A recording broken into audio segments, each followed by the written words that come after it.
The two speeches that I found most compelling in the video of the famous speeches was Winston Churchill's speech and Martin Luther King's speech, which are two extremely famous speeches, and everyone knows.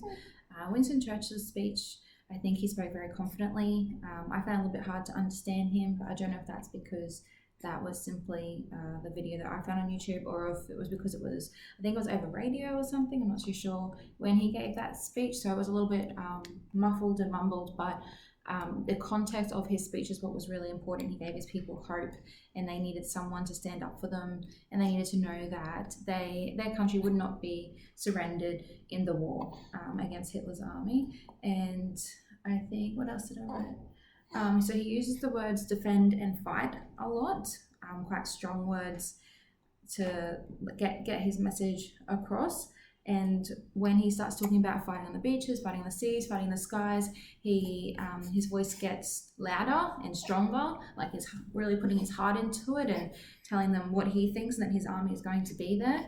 And then he also repeats those things quite a few times, that they will fight and defend their country.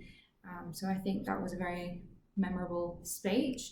And the second one was Martin Luther King's speech. I think the reason that the speech inspired me and I really liked it is because he spoke from his heart, and it was an issue that his heart was close to, fighting for civil rights in America in a time where things were not fair.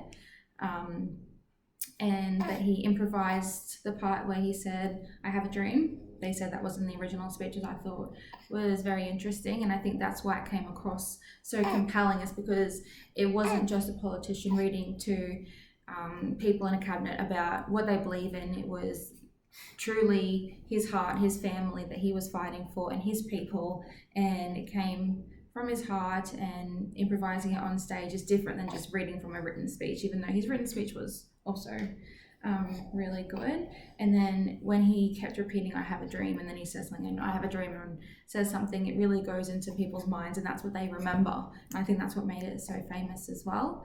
He also spoke very loudly and clearly for everyone to hear. He was a practice speaker, so he did a lot of seminars and speeches, so he was very good at that.